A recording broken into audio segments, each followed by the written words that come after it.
जय हिंद साथियों, स्वागत है आपका अपने यूट्यूब चैनल पर। साथियों, आज हम इस वीडियो में उत्तर प्रदेश पुलिस एग्जाम के लिए एक महत्वपूर्ण प्रैक्टिस सेट लेकर आए हैं। आज के जो क्वेश्चन होने वाले हैं सभी क्वेश्चन आपके गोल्डन साबित होने वाले हैं। अगर दोस्तों आपके भी जीके में दम है तो आप इन 38 प्रश्नों में से 20 क्वेश्चनों का जवाब बिल्कुल करेक्ट कर दिखाइएगा। अगर आप इन क्वेश्चनों में से 20 क्वेश्चनों का जवाब बिल्कुल सही देते हो तो आपका स्कोर बहुत अच्छा हो चुका है और आप इस वीडियो के माध्यम से यह भी पता कर सकते हो कि आपकी तैयारी कितनी हो चुकी है और आपको कितनी तैयारी करनी है। तो बिना टाइम गवाए करते हैं वीडियो को स्टार्ट। आपका पहला क्वेश्चन आपसे पूछा गया है, उत्तर प्रदेश के कौन से जिले चमड़े की वस्तु के लिए प्रसिद्ध हैं? ऑप्शन है मुरादाबाद, लखनऊ, आगरा, कानपुर, सोनभद्र, इलाहाबाद, जौनपुर या रामनगर। बताइएगा। क्वेश्चन में आपसे पूछा गया है उत्तर प्रदेश के कौन से जिले चमड़े की वस्तु के लिए प्रसिद्ध हैं। तो चमड़े की वस्तु के लिए प्रसिद्ध जिले कौन से हो जाएंगे? आपके आगरा और कानपुर आपका बिल्कुल करेक्ट जवाब हो जाता है। आगरा और कानपुर आपके चमड़े की वस्तु के लिए प्रसिद्ध जिले हैं। तो बी विकल्प के साथ आपका बिल्कुल करेक्ट जवाब होगा। मेरे प्यारे साथियों, आज का प्रत्येक क्वेश्चन आपके लिए सेलेक्टेड क्वेश्चन होने वाला है, तो वीडियो को ध्यान से देखिएगा। प्रत्येक क्वेश्चन पर सोचिएगा, समझिएगा, विचार कीजिएगा और अपने कमेंट बॉक्स में भी अपने उत्तर को बता दीजिएगा। और अभी तक हमारे चैनल पर नए हो, चैनल को सब्सक्राइब नहीं किया है तो चैनल को सब्सक्राइब और वीडियो को भी लाइक जरूर कर दीजिएगा। अगला क्वेश्चन आपसे पूछा गया है, जनगणना 2011 के अनुसार उत्तर प्रदेश का सर्वाधिक साक्षरता वाला जिला कौन सा था? गौतम बुद्ध नगर, गाजियाबाद, कानपुर या वाराणसी। बताइएगा। आपसे क्वेश्चन में पूछा गया है 2011 की जनगणना के अनुसार उत्तर प्रदेश का सबसे साक्षरता वाला जो जिला था कौन सा था? तो गौतम बुद्ध नगर था। ए विकल्प की ओर जा रहे सभी बच्चों का जवाब बिल्कुल करेक्ट जवाब हो जाएगा। बात करते हैं दूसरे स्थान पर, तो दूसरे स्थान पर आपका कानपुर था। दूसरे स्थान पर जो था वह आपका कानपुर था। प्रथम स्थान पर आपका गौतम बुद्ध था। और जो सबसे न्यूनतम साक्षरता दर थी वह किस जिले की थी? तो आपकी श्रावस्ती की। किसकी थी? श्रावस्ती की सबसे न्यूनतम क्या थी? आपकी साक्षरता दर थी। तो इन तीन क्वेश्चनों को भी आप इनके साथ साथ याद कर सकते हो। बढ़ते हैं अगले क्वेश्चन पर। अगला क्वेश्चन आपसे पूछा गया है, निम्नलिखित में से कौन कथक नृत्य कलाकार नहीं है? तो आपके ऑप्शन है बिरजू महाराज, किशन महाराज, लिच्छू महाराज या सितारा देवी। तो बताइएगा। चार विकल्प आपके सामने शो हो चुके हैं। सोचिएगा, समझिएगा, क्वेश्चन पर विचार कीजिएगा और कमेंट बॉक्स में उत्तर बताइएगा, क्योंकि आपका जो टारगेट है 20 क्वेश्चनों का है। तो कथक नृत्य से कौन सा कलाकार संबंधित नहीं है? तो आपका इसमें सही जवाब हो जाएगा किशन महाराज। किशन महाराज आपका कथक जो आपका नृत्य है उससे संबंधित नहीं है। और जो किशन महाराज का संबंध है वह किससे है? तो किशन महाराज का जो संबंध है वह आपका तबला वादक से है। किससे? तबला वादक से।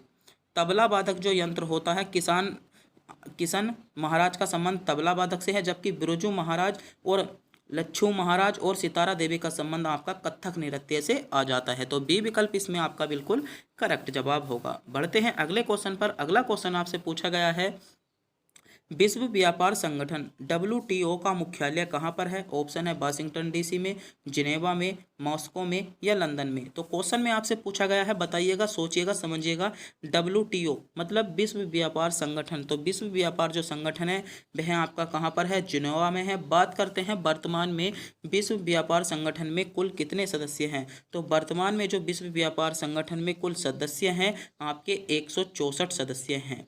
और जो इसका अध्यक्ष है विश्व व्यापार संगठन का, जो आपका अध्यक्ष हो जाएगा तो वे हो जाएंगे आपकी नाइजीरिया की नंगोजी ओकोजो-इबेला।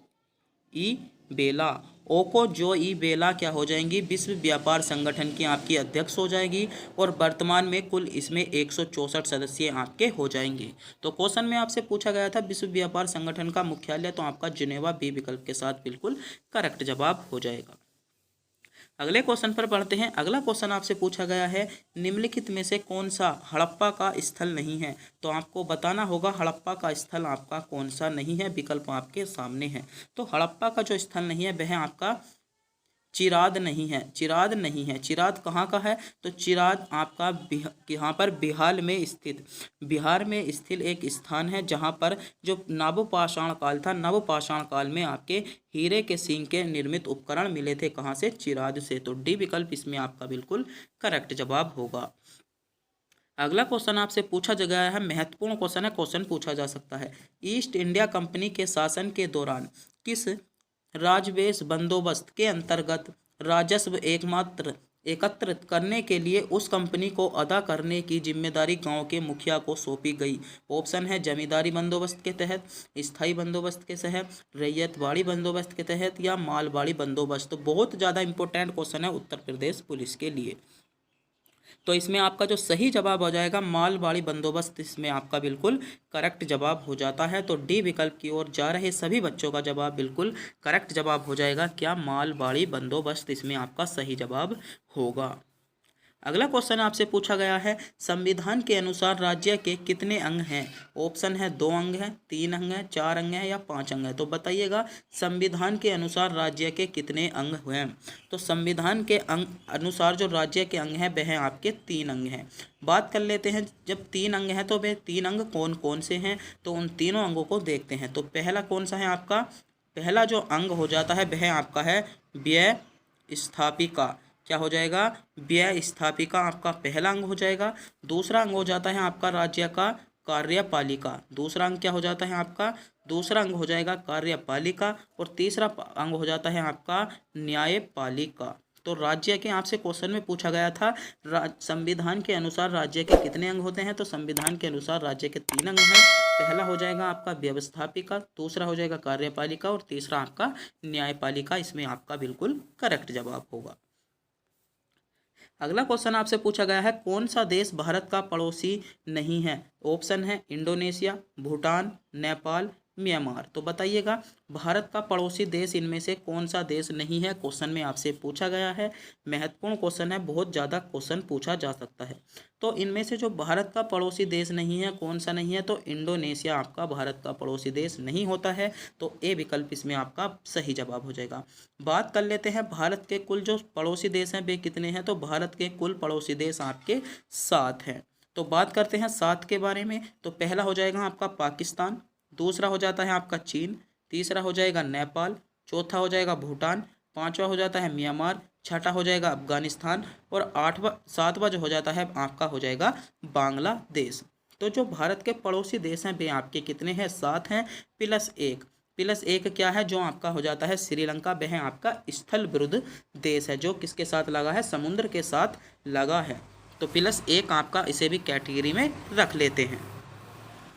अगला क्वेश्चन आपसे पूछा गया है अपने शासन के दौरान अंग्रेज किसानों को बंगाल में उगाने के लिए मजबूर करते थे। तो जब अंग्रेजों का शासन चल रहा था तो जो बंगाल के किसान थे उनको उगाने के लिए क्या करते थे, मजबूर करते थे। ऑप्शन है जूट उगाने के लिए, चाय उगाने के लिए, गन्ना उगाने के लिए या गेहूं उगाने के लिए। तो बताइएगा किसे उगाने के लिए मजबूर करते थे। तो इसमें आपका सही जवाब हो जाएगा जूट उगाने के लिए मजबूर करते थे। तो इसमें जो आपका सही जवाब होगा ए विकल्प के साथ बिल्कुल करेक्ट जवाब आपका निकल कर आता है। पढ़ते हैं अगले क्वेश्चन पर। अगले क्वेश्चन आपसे पूछा गया है, आपको बताना होगा यहाँ पर क्या आएगा, के नेतृत्व में मंगोलों ने 1219 में उत्तर पूर्वी ईरान में ट्रांस ओक्सियान का हमला किया था। तो किसके नेतृत्व में किया था। ऑप्शन है तैमूर लंग के, नादिर शाह के, अहमद शाह अब्दाली के या चंगेज खां के। तो बताइएगा इसमें आपका सही जवाब क्या हो जाएगा। इसमें जो आपका सही जवाब हो जाता है चंगेज खां के नेतृत्व में। चंगेज खां के नेतृत्व में मंगोलों ने जो आपका 1219 में उत्तरी ईरान पर क्या कर दिया था, हमला कर दिया था। बात करते हैं इस समय भारत में किसका शासन चल रहा था, क्वेश्चन आपसे पूछा जा सकता है क्योंकि महत्वपूर्ण क्वेश्चन है। यहाँ से क्वेश्चन पूछा जा सकता है कि 1200 में जिस टाइम पर हमला किया गया था उस टाइम पर भारत में किसका शासन चल रहा था। तो उस टाइम पर भारत में जो शासन चल रहा था वह आपका शासन चल रहा था इल्तुतमिश का। किसका शासन चल रहा था, इल्तुतमिश का शासन चल रहा था। तो इसमें इल्तुतमिश आपसे क्वेश्चन में पूछा जा सकता है। अगला क्वेश्चन आपसे पूछा गया है शक्ति का एसआई मात्रक होता है। ऑप्शन है बॉयल, वाट, न्यूटन या पास्कल। तो बताइएगा शक्ति का इकाई मात्रक आपसे पूछा गया है कि शक्ति का एसआई मात्रक क्या होता है। तो जो आपका शक्ति का एसआई मात्रक क्या होता है, सोचिएगा समझिएगा बताइएगा क्योंकि 20 क्वेश्चनों का आपको टारगेट दिया गया है। 20 क्वेश्चनों का आपको टारगेट दिया है, आपको बताना होगा शक्ति का एसआई मात्रक क्या होता है। तो शक्ति का जो एसआई मात्रक होता है क्या होता है, वाट आपका शक्ति का एसआई मात्रक होता है। किसका होता है, शक्ति का एसआई मात्रक होता है। बात कर लेते हैं न्यूटन की। तो न्यूटन किसका मात्रक होता है?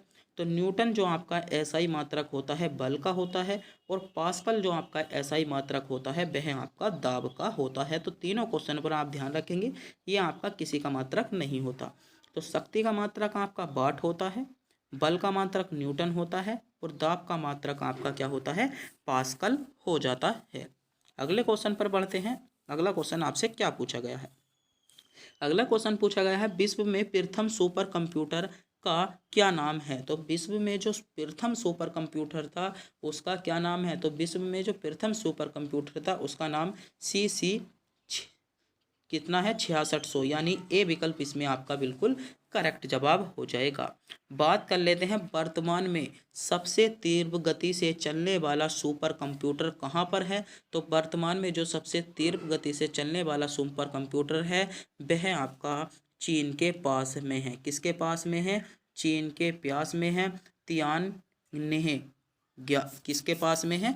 चीन के पास में आपका हो जाएगा। अगले क्वेश्चन की बात करते हैं। अगला क्वेश्चन आपसे क्या पूछा जा रहा है? अगला क्वेश्चन पूछा गया है, सूर्य एवं चंद्र ग्रहण के बीच पृथ्वी में आ जाने से कौन सी घटना घटती है? सूर्य एवं चंद्रमा के बीच पृथ्वी आ जाने से कौन सी घटना घटती है? ऑप्शन है चंद्र ग्रहण की, सूर्य ग्रहण की, बृहत ज्वार की, या इनमें से कोई नहीं। तो जब सूर्य और चंद्रमा के बीच आपका क्या आ जाता है? पृथ्वी आ जाती है, तो उस टाइम पर आपकी कौन सी घटना घटती है? तो चंद्र ग्रहण की घटना घटती है। ए विकल्प इसमें आपका बिल्कुल करेक्ट जवाब हो जाएगा।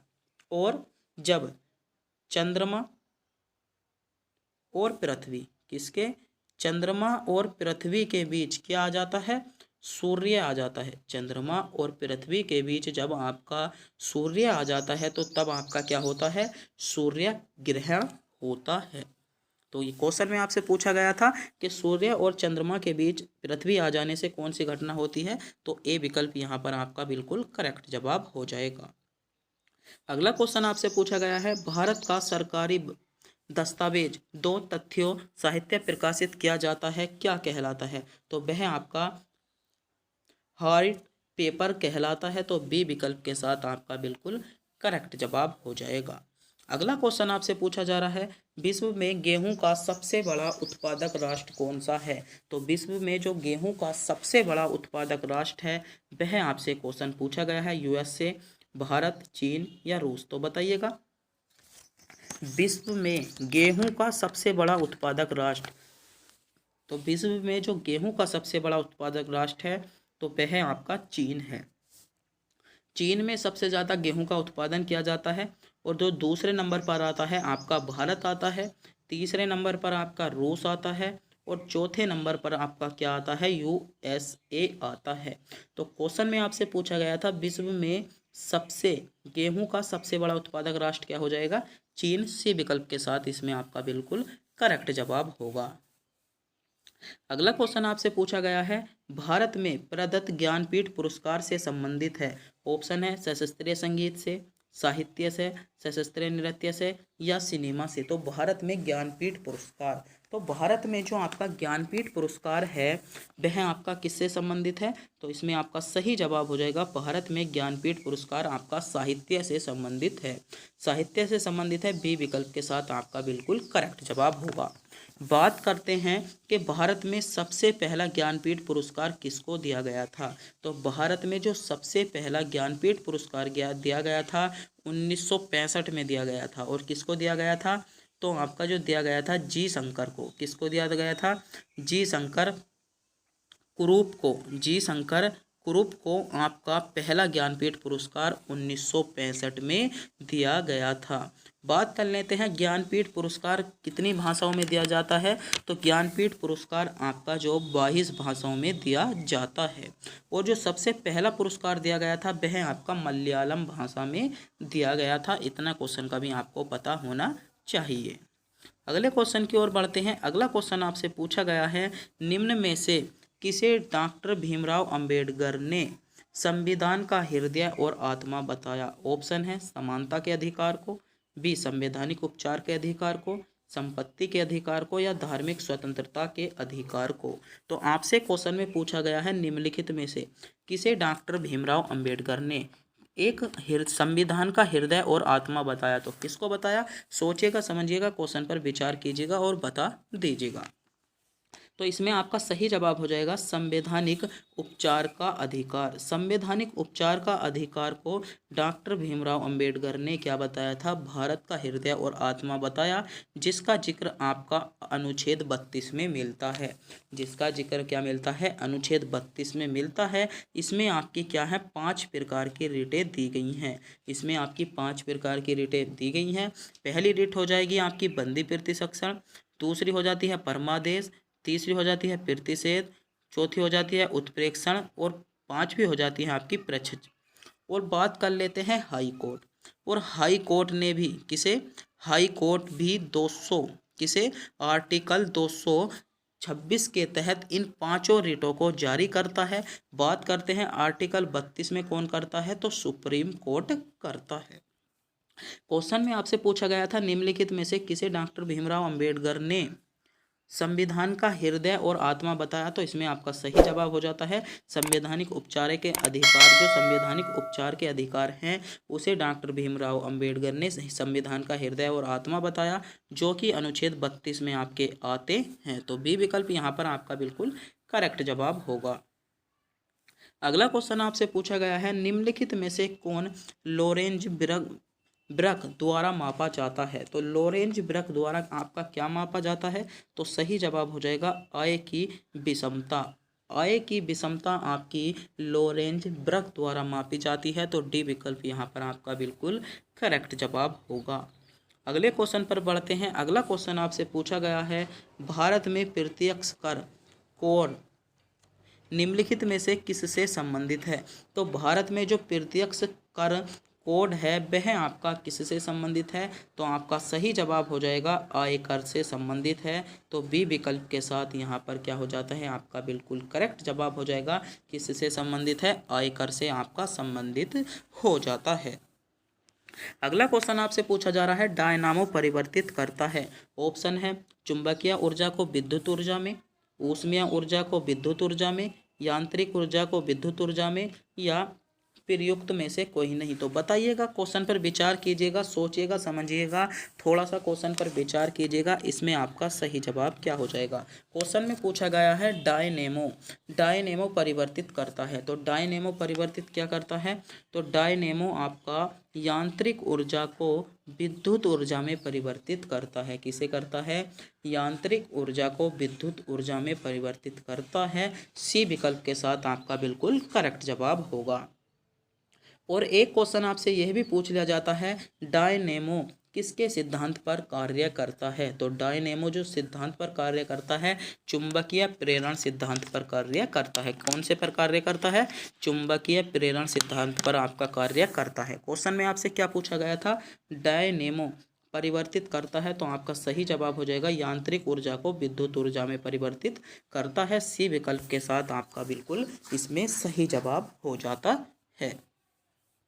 अगला क्वेश्चन आपसे पूछा गया है निम्नलिखित नदियों में से किस नदी का उद्गम नेपाल में और वह गंगा नदी में आकर मिलती है। ऑप्शन है कोसी नदी का, झेलम नदी का, चिनाब नदी का, रावी नदी का। तो आपको ऐसी नदी बतानी होगा जिसका आपका उद्गम हुआ है आपका नेपाल से हुआ है और बाद में गंगा नदी में आकर मिल जाती है। तो कौन सी नदी हो जाएगी, तो कोसी नदी का उद्गम आपका किससे हुआ है, नेपाल से हुआ है। ए विकल्प इसमें आपका बिल्कुल करेक्ट जवाब हो जाएगा।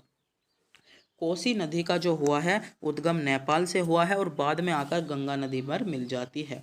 और कोसी नदी से संबंधित एक बहुत ज़्यादा महत्वपूर्ण क्वेश्चन बनकर आता है जो बार बार एग्जामों में पूछा जाता है कि किस नदी को बिहार का शोक कहा जाता है।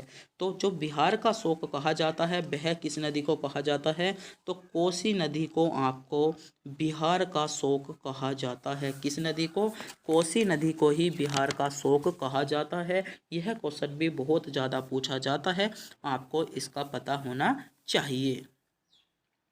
अगला क्वेश्चन आपसे पूछा गया है उत्तर प्रदेश राज्य में नगर पालिका के गठन हेतु किस नगर की जनसंख्या कम से कम कितनी होनी चाहिए। क्वेश्चन को ध्यान से पढ़िएगा। क्वेश्चन में आपसे पूछा गया है उत्तर प्रदेश राज्य में नगर पालिका का गठन अगर हम करना चाहते हैं तो उस नगर की जो जनसंख्या कम से कम कितनी होनी चाहिए। ऑप्शन है 1,00,000, 50,000, 40,000 या 25,000। तो बताइएगा, अगर हम नगर पालिका का गठन करना चाहते हैं तो जो नगर है उसकी जनसंख्या कितनी होनी चाहिए। तो उसकी जनसंख्या आपकी कितनी होनी चाहिए, 40,000 होनी चाहिए। सी विकल्प आपका बिल्कुल करेक्ट जवाब हो जाएगा। और एक क्वेश्चन आपका नगर पालिका से संबंधित बहुत महत्वपूर्ण क्वेश्चन पूछा जाता है पॉलिटी में, जो हर एग्जाम में आपको मिल जाएगा और लगभग स्टेट लेवल के जो आपके पीसीएस लेवल के एग्जाम है उनमें बहुत ज़्यादा क्वेश्चन पूछा जाता है। नगर पालिका का जिक्र कौन सी अनुसूची में है। तो नगर पालिका का जो जिक्र है वह आपका 12वीं अनुसूची में है, जिसमें कितने विषय हैं आपके हो जाएंगे 18 विषय हैं। और कौन से संविधान संशोधन द्वारा जोड़े गए हैं। तो जो आपकी 12वीं अनुसूची है वह आपकी 74वां संविधान संशोधन द्वारा 74वां संविधान संशोधन 1992 में द्वारा भारतीय संविधान में जोड़ी गई थी। तो एक बार फिर से क्वेश्चन को ध्यान में देखेंगे, ऐसे लिख रखा है। क्वेश्चन में आपसे पूछा गया था उत्तर प्रदेश राज्य में नगर पालिका के गठन हेतु नगर की जनसंख्या कितनी होनी चाहिए। तो आपकी 40,000 होनी चाहिए। बात कर लेते हैं नगर पालिका का जिक्र संविधान में 12वीं अनुसूची में दिया गया है और 12वीं अनुसूची में है उस पर कितने हैं 18 विषय आपके नगर पालिका से संबंधित 12वीं अनुसूची में दिए गए हैं। बात कर लेते हैं 12वीं अनुसूची को कौन से संविधान संशोधन द्वारा जोड़ा गया था। तो 12वीं अनुसूची को आपका 74वां संविधान संशोधन 1992 के द्वारा जोड़ा गया था। तो इतने क्वेश्चन भी आपसे पूछे जा सकते हैं, इनका आपको पता होना चाहिए। तब बढ़ते हैं अगले क्वेश्चन की ओर।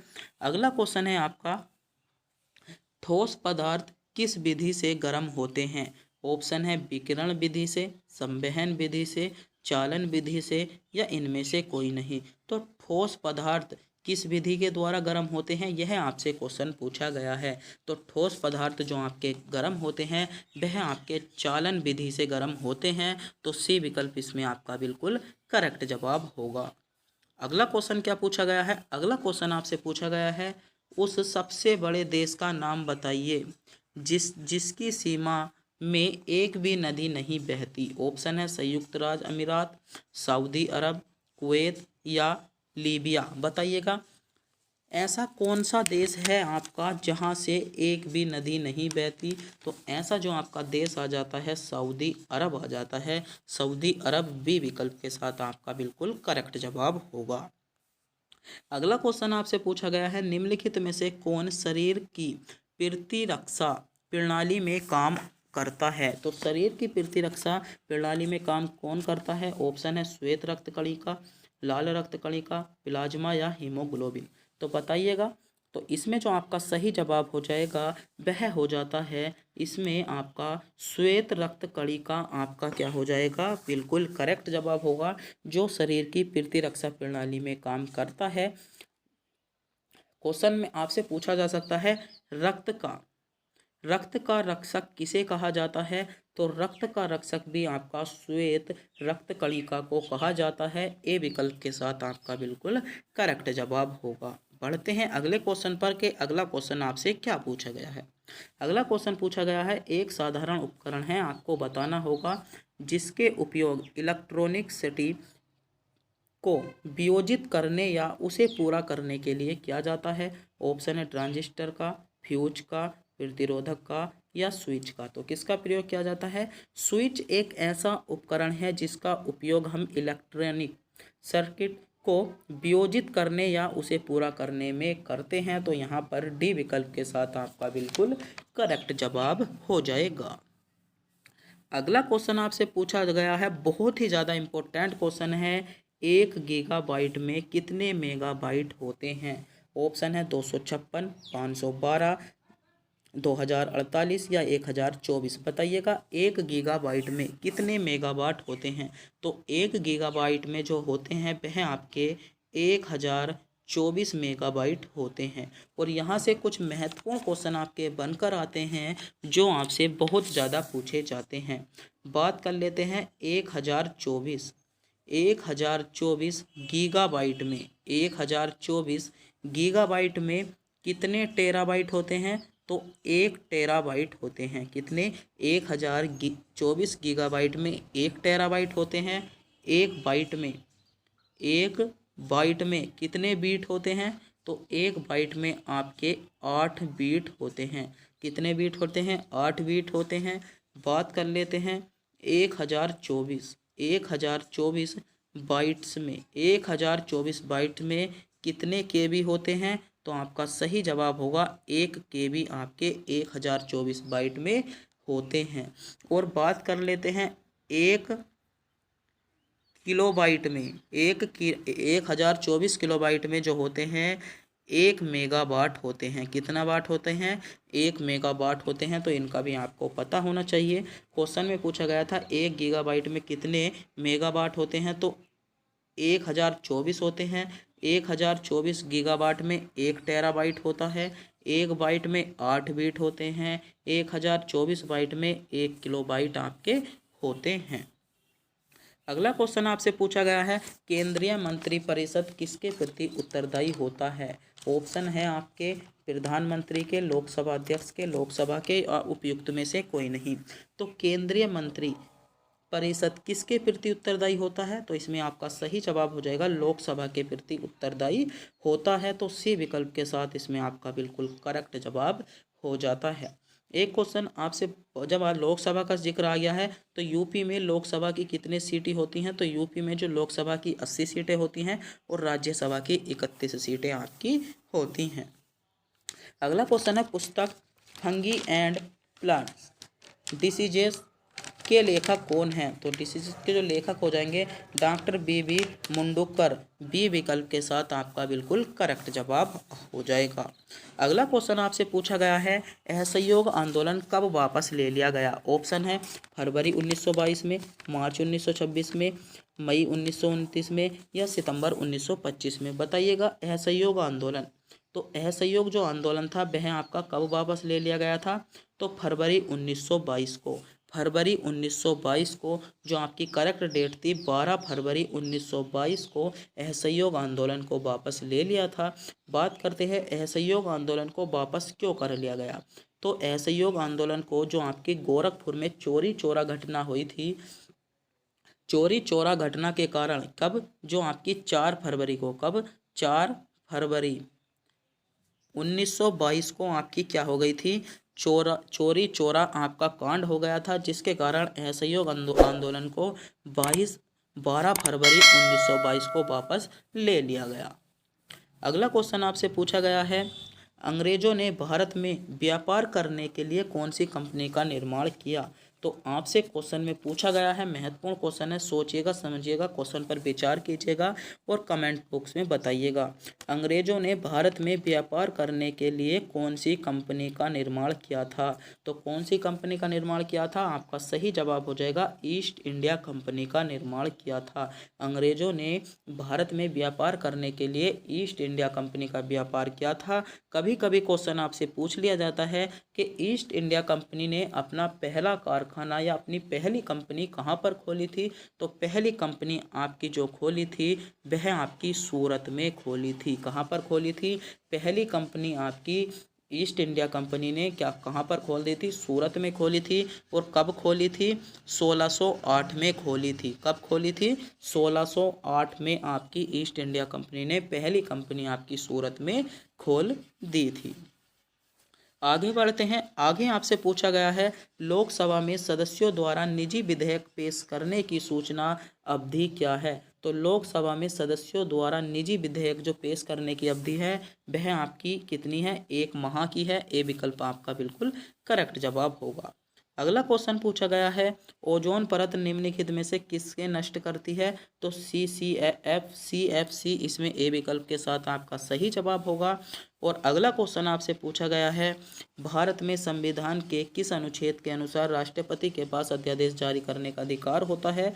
तो आपका इसमें सही जवाब हो जाएगा अनुच्छेद 123 के तहत, अनुच्छेद 123 के तहत राष्ट्रपति क्या है अध्यादेश जारी करने का अधिकार होता है। तो ए विकल्प यहाँ पर आपका बिल्कुल करेक्ट जवाब होगा। और आज की वीडियो का अंतिम क्वेश्चन आपकी स्क्रीन पर आ चुका है। क्वेश्चन है, भारतीय संविधान के अनुच्छेद 170 के अनुसार किसी राज्य की विधानसभा के सदस्यों की न्यूनतम तथा अधिकतम संख्या क्रम से कितनी हो सकती है। ऑप्शन है 40 तथा 400, 50 तथा 450, 60 तथा 550 या 60 तथा 500। तो बताइएगा कितनी हो सकती है। तो इसमें जो आपका सही जवाब हो जाएगा डी विकल्प इसमें आपका बिल्कुल करेक्ट जवाब हो जाएगा। जबकि यहाँ पर दो राज्य आपके अपवाद के रूप में आते हैं। पहला हो जाएगा आपका गोवा, जिसमें जो न्यूनतम संख्या है वह आपकी 40 है, और दूसरा आ जाता है आपका सिक्किम। सिक्किम में कितनी है, सिक्किम में जो आपकी न्यूनतम संख्या है वह आपकी 32 हो जाएगी। तो मेरे प्यारे दोस्तों, आज हमने उत्तर प्रदेश पुलिस री एग्जाम के लिए एक 38 महत्वपूर्ण क्वेश्चनों का प्रैक्टिस सेट कराया है। अगर आपने इन 38 के 38 क्वेश्चनों को कवर करा है तो आपको लगभग 5 से 6 क्वेश्चन आपको एग्जाम में सीधे देखने को मिलने वाले हैं। तो मेरे दोस्तों, जो आज की वीडियो में आपको टारगेट दिया था 20 क्वेश्चनों का, तो बताइएगा कितने ऐसे स्टूडेंट हैं जिनके इन 38 क्वेश्चनों में से 20 क्वेश्चन सही हैं। अगर आपके भी 20 क्वेश्चन सही हैं तो आपका स्कोर बहुत अच्छा हो चुका है और आपको थोड़े रिवीजन करने की और ज़रूरत है। आप जीके जीएस के पर इतना गौर नहीं दे सकते अगर आपने इनमें से 20 क्वेश्चनों को सही किया है। तो अगर मेरे प्यारे दोस्तों आपको भी वीडियो अच्छी लगी हो तो वीडियो को लाइक और हमारे चैनल को सब्सक्राइब जरूर कर दीजिएगा और अपने दोस्तों के पास वीडियो को शेयर जरूर कर दें। और अगर आप इस पूरे प्रैक्टिस सेट को पीडीएफ के रूप में प्राप्त करना चाहते हो तो उसका लिंक आपको वीडियो के डिस्क्रिप्शन में मिल जाएगा। वहां से जाकर आप पूरे प्रैक्टिस सेट को डाउनलोड कर सकते हो और अपना किसी भी कैफ़े पर निकल जाकर आप इस पूरे प्रैक्टिस सेट को निकलवा सकते हो और दोबारा से इस प्रैक्टिस सेट को लगा सकते हो। तो जिसका लिंक आपको वीडियो के डिस्क्रिप्शन में मिल जाएगा, वरना आप हमारे टेलीग्राम चैनल को भी ज्वाइन कर सकते हो, जहाँ पर रोज़ हम MCQ क्वेश्चन कवर कराते हैं। आप अगर हमारे टेलीग्राम चैनल को ज्वाइन करते हो तो वहाँ पर आपका लेवल और भी अच्छा होगा, जहाँ पर आपको जीके जीएस के बहुत ज़्यादा क्वेश्चन देखने को मिलते हैं। यहाँ तक कि हिंदी के क्वेश्चन भी हम आपको अपने टेलीग्राम चैनल पर कवर कराते हैं। वो आपको MCQs के रूप में देखने को मिलते हैं। जैसे हम आप टेस्ट देते हो तो टेस्ट के रूप में आपको क्वेश्चन देखने को मिलते हैं। तो हमारे चैनल को सब्सक्राइब कीजिएगा और टेलीग्राम चैनल को ज्वाइन जरूर कर लीजिएगा और अपने दोस्तों के पास भी वीडियो को शेयर जरूर कर दें। प्लीज़ चैनल को सब्सक्राइब करना ना भूलें। तब तक के लिए मिलते हैं फिर से एक नए प्रैक्टिस सेट में।